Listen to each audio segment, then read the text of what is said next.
Oi, gente, aqui é a Wanda e hoje eu vou tentar fazer uma espécie de resenha sobre o livro da Anne Rice, O Vampiro Lestat. Eu li no ano passado o meu primeiro livro da Anne Rice, foi o meu primeiro contato com os livros dela mesmo. E eu comecei de uma maneira um pouco errada, porque eu não comecei na ordem certa das crônicas vampirescas da Anne Rice. Eu comecei pelo livro O Vampiro Armand.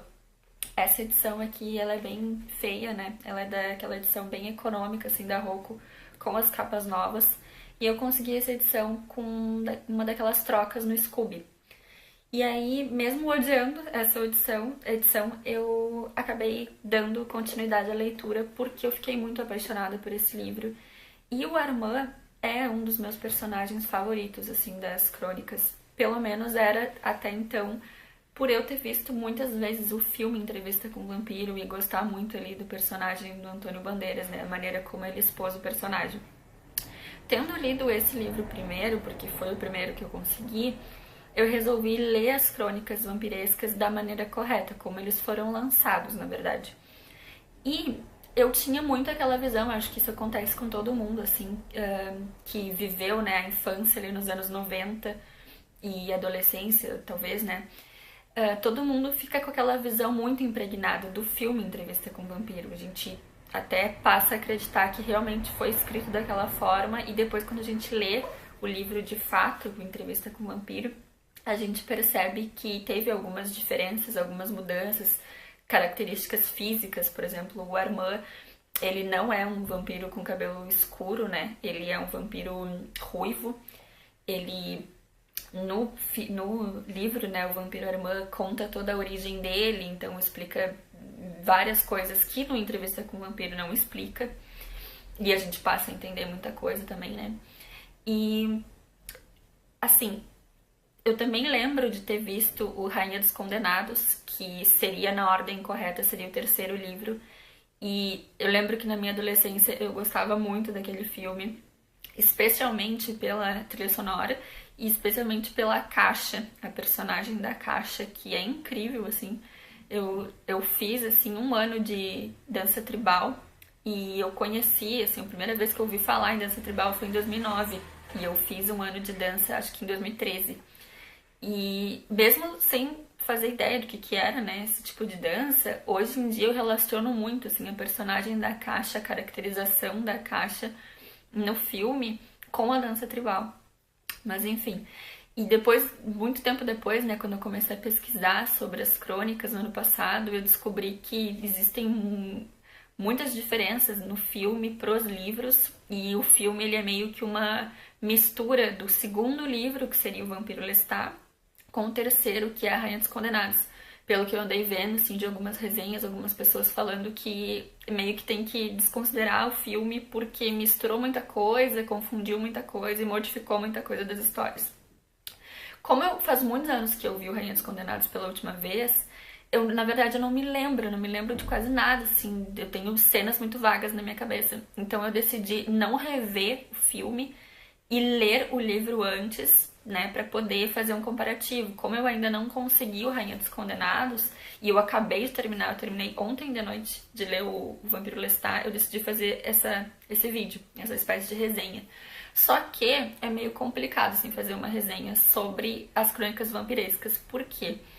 Porque primeiro que é inevitável dar spoilers, assim, eu vou tentar ao máximo não dar spoilers, porque conforme eu fui lendo, eu percebi toda a magia mesmo, sabe, que a Anne Rice foi capaz de criar. E como o Entrevista com o Vampiro é um filme muito forte pra mim, da minha adolescência mesmo, eu não me lembro, assim, quando foi a primeira vez que eu vi, mas eu já vi muitas vezes. Toda aquela vibe ali daquele filme é muito forte na minha personalidade. Foi maravilhoso, assim, rever o filme mentalmente na minha cabeça e continuar construindo os personagens dentro da minha cabeça através dos livros. Porque eu não sei se vocês já viram alguma resenha sobre, mas o Entrevista com o Vampiro, acho que pelo filme, né? Mesmo quem não tenha lido pelo filme, todo mundo lembra que o narrador é o Louis, o personagem do Louis. Toda a história é contada do ponto de vista dele. Então a gente fica sabendo o que acontece com a Cláudia através dele, a gente fica sabendo que o Lestat é um vampiro péssimo, porque o Louis deixa isso claro. E depois, quando a gente chega no Vampiro Lestat mesmo, a gente vê a abordagem do Lestat e a gente vê que as coisas não são bem assim, né? Na verdade é aquela coisa, todo mundo tem o seu ponto de vista sobre os mesmos fatos.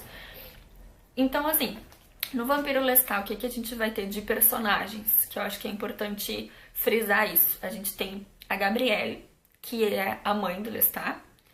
A gente tem o Nicholas, que ele chama de Nick, que é um grande amigo dele, ainda enquanto ele é humano.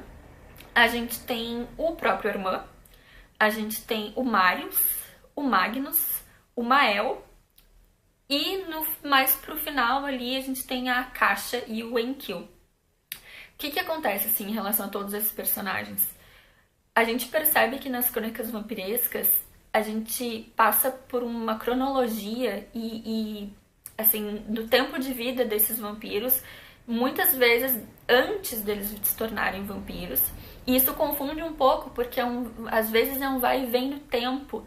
E a gente se perde, a gente fica pensando assim, tá, mas isso aqui aconteceu no século tal, e esse outro fato aconteceu no outro século, mas daí ele tá voltando na história, a gente se perde um pouco, assim. Então, quando tu decide começar a ler, tem que ficar bem ligado, assim, nas datas que ele vai mencionando, né, que o Lestat vai mencionando. O legal desse livro é que a abordagem não é só dele. Chega uma hora no livro em que o narrador é o Armand. Depois chega uma hora que o narrador vai ser o próprio Marius.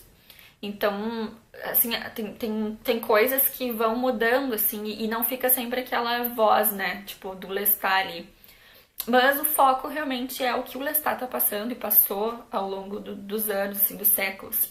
Outra coisa importante entender, assim, nas crônicas, que eu acho que é o mais incrível, assim, da Anne Rice.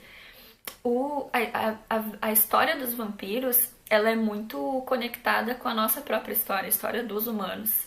Então, pensa assim, como seria, né, ter esse poder da imortalidade? A gente, como humano, pode pensar, nossa, que incrível, né? Vamos ver tudo, vamos saber de tudo. Simplesmente não vai ter um fim. Só que, conforme a escrita dela vai acontecendo e o ponto de vista daqueles vampiros vai aparecendo pra ti, tu vai percebendo o quanto seria insuportável ter essa imortalidade. Primeiro porque tu lembraria de tudo. Imagina como seria estar agora em 2018 e lembrar de fatos que aconteceram há 2 séculos atrás, ou mais. Imagina o quão atormentador é não só o fato de ver os teus entes queridos morrerem de uma maneira geral, claro, no ambiente dos vampiros, se eles não transformarem esses entes queridos em vampiros, né? Porque acontece isso, eu acho que não é exatamente um spoiler, assim, eu já mencionei pra vocês quais são os personagens que são citados. Eu acho que é meio óbvio que esses personagens, eles, mesmo que o livro comece contando a vida deles enquanto humanos, vai chegar um momento em que eles são transformados, porque o livro precisa dar continuidade e o livro, ele é exatamente isso, as crônicas são isso, é uma árvore genealógica. Tu vai passando de um vampiro pro outro e vai entendendo a ligação que cada um tem um com o outro. Muitas vezes, aquele que foi transformado passa séculos da sua vida sem entender por que foi transformado. E isso é o que o atormenta. Era o caso do Louis. O Louis, ele era um personagem extremamente atormentado por não entender por que os vampiros existiam no mundo, por que isso aconteceu. Isso fica bem claro também no Lestat, porque ele mostra pra gente o quanto que o ser humano que tu foi vai influenciar no vampiro que tu vai ser. Isso eu achei sensacional, assim, isso eu fui entendendo mais pro final do livro. Se tu foi um ser humano muito crente, por exemplo, muito cristão, se tu viveu o período da cristandade, assim, digamos, e se tu acredita muito no bem e no mal, no Deus e no diabo, isso vai te atormentar depois, enquanto vampiro. Mas se tu foi, e isso é o caso do Louis, se tu foi um ser humano, né, enquanto humano, um ateu, se tu veio de uma família de ateus e se transforma num vampiro, o teu ponto de vista sobre esse dom das trevas vai ser completamente diferente. E as tuas perguntas vão ser diferentes. A tua busca por respostas vai ser diferente de um vampiro que foi cristão. Da mesma maneira, o período em que tu te transformou num vampiro também vai ser muito fundamental para ti, porque se tu te transformou, por exemplo, num vampiro em pleno século XX, não vai ser a mesma coisa do que aquele que se transformou em vampiro no século XVIII ou no século XV, sabe?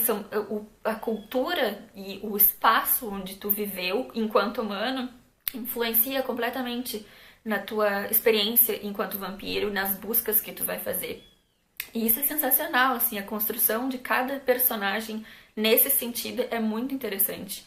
Outra coisa que eu achei incrível, assim, terminando o Vampiro Lestat, e eu já tinha percebido isso nos outros 2 livros que eu li, principalmente no Armand, a Anne Rice, ela tem um domínio, assim, de história muito grande. Então, a gente acompanha esses personagens de séculos passados e a gente vai aprendendo muito com eles porque eles visualizaram as coisas acontecendo. Então aqui no livro Vampiro Lestat a gente vai ter informações sobre a Revolução Francesa, porque o Lestat viveu a França naquele período. A gente vai ter o Armand falando sobre coisas de épocas muito passadas, assim, e de escravidão, né, porque ele viveu como um escravo. Então a gente vai ter mais assim pro final do livro, a gente vai ter a relação deles com as mudanças do século XIX, depois do século XX, o quanto foi enlouquecedor, assim, também para eles, né? Tipo, a questão da tecnologia e a própria tecnologia fez com que o Lestat se tornasse, aí para quem já viu, né, o filme Rainha dos Condenados, fez com que ele entendesse que ele podia atingir todo mundo, ele podia ser conhecido, então essa tecnologia propiciou a ele se tornar um rockstar, porque o livro é isso, né? O início e o fim do livro vão dar o ponto de vista que seria o ponto de vista atual. Claro que daí a gente tá falando, ele tá narrando o momento presente, mas o momento presente não é 2018, né? O momento presente é ali os anos 80. Então, quando ele vai nesse... imagina o que seria os anos 80 para ele, que já viveu 2 séculos para trás e percebeu todas as mudanças tecnológicas no mundo. Então, assim, pelo ponto de vista histórico, o livro é muito interessante. Ela vai citar pintores, ela vai citar música clássica, ela vai citar muita coisa. Inclusive, chegando mais pro final, assim, quando já tá mais perto do momento presente, né, nos anos 80, ela vai fazer referências de cultura pop, ela vai falar até do Drácula, assim, no livro. E meio que satirizando, né, porque é como se os vampiros tivessem realmente se tornado populares, inclusive por causa do Entrevista com o Vampiro, porque, não sei se vocês lembram, o Entrevista com o Vampiro é o livro publicado pelo Louis, contando o que se passou com ele. E a partir desse livro, no contexto das crônicas, os humanos passam a saber que os vampiros realmente existem. Então, vira uma febre, assim, existem bares com temáticos, assim, né, de vampiro. E não é muito diferente do que é hoje, na verdade, né? Então, existe uma cultura que ama, e eu faço parte, assim, dessa cultura, né? De buscar, assim, a temática dos vampiros. E muito tem a ver com as próprias crônicas vampirescas que foram lançadas pela Anne Rice e estão sendo até hoje, para quem não sabe. Recentemente foi lançado o Príncipe Lestat, que dá continuidade, assim, às crônicas. Então, eu ainda vou adquirir o Rainha dos Condenados, vou dar continuidade, né, à minha leitura. Eu acho que muita gente desiste dos livros, vai até o 3º ou 4º livro e desiste das crônicas, porque são muitos livros. Dizem que lá pelo 5º, 6º livro fica ruim, porque muita coisa aconteceu na vida real da Anne Rice. E eu não sei, eu não me influencio muito por isso. Eu já tô comprando, já comprei, né, vários livros com as capas antigas, porque eu acho elas muito mais bonitas. Eu vou ler aos poucos. O próximo que eu vou ler não faz parte das crônicas, porque como eu não tenho Rainha dos Condenados, eu vou ler O Violino, que é um livro único, que se passa inclusive no Brasil até. E o que mais que eu posso dizer? Vai ter uma série, eu sei que vai ter uma série que está sendo produzida por ela, pela Anne Rice, com o filho. Então, se isso realmente vingar, eu acho que vai ser incrível. Eu acho que os livros vão ser relançados com capas muito mais bonitas e eu vou comprar de novo. E acho que se tiver, né, a produção dela vai ser sensacional, assim, vai ser bem feito, vai ser mais bem feito do que o filme Rainha dos Condenados. E acho que todo mundo vai ir atrás, inclusive, né? Hoje em dia Anne Rice não é tão popular.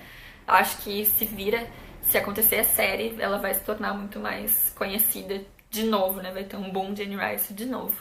Eu não quis, como vocês viram, eu não quis fazer uma resenha detalhada do livro pra realmente não dar spoiler do Vampiro Lestat, porque eu acho que vocês realmente vão se emocionar, vão se apaixonar pelos personagens, pelas questões filosóficas, isso é muito importante, as questões filosóficas do livro, e que tem muito a ver com as nossas questões humanas.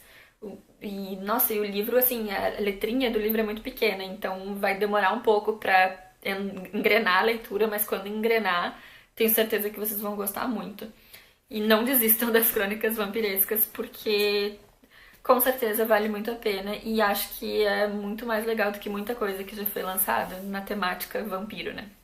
Então, tchau, gente. Eu espero que vocês tenham curtido. Se vocês tiverem alguma dúvida, deixem nos comentários e até mais.